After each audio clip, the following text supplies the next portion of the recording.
किस सूरत में नाबालिग को ख्यार कबूल हासिल नहीं होता है।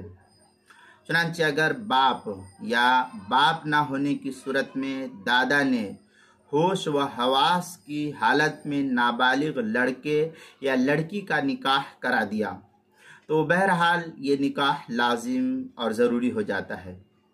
लाजिम होगा। यानी बुलूग के बाद भी लड़के या लड़की को उससे फस्ख कराने का इख्तियार इस सूरत में हासिल नहीं होगा,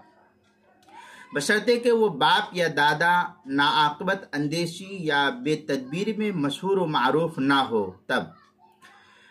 अब इस सूरत में एक बात यह भी रह जाती है कि इस मामले में खा कुफू में निकाह कराया गया हो या गैर कुफू में, और महर मिसल पर हो या कम व बेश महर पर, सब में हुक्म यकसा है, यानी निकाह लाजिम और ज़रूरी हो जाता है इस सूरत में। चुनांचे इस मसले को मुस्तफ़ाद किया है अल-हिलतुन नाजिज़ा के सफ़ा 122 और 123 से दुर्र मुख्तार मा शामिया में है, वलज़्मुन निकाह वलो बिग़ब्न फ़ाहिशन औ बिग़ैर कुफ़िन इन कानल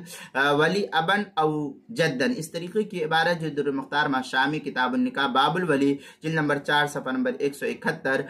जो ज़करिया बुक डिपो देवबंद का हिंदी नुस्खा है। अल बहरुर राइड के अंदर है बिखिलाफ़ मा इज़ा ज़व्वजहुमुल अब वल जद्द फ़इन्नहु ला ख़ियार लहुमा बाद बुलूग़िहिमा। इस तरीके की इबारत अल बहरुर राइड किताबुन निकाह बाबुल औलिया वल अक़फ़ा जिल्द नंबर 3 सफ़ा नंबर 211 जो ज़करिया बुक डिपो देवबंद का हिंदी नुस्खा, उसके अंदर मजमुउल अनहूर किताबुन निकाह बाबुल औलिया वल अक़फ़ा जिल्द नंबर 1 सफ़ा नंबर 494 जो मक्तबा फ़क़ीहुल उम्मत देवबंद का छपा हुआ नुस्खा, उसके अंदर किताबुल मसाइल 5वीं जिल्द सफ़ा 309 पर भी इसको नकल किया गया है।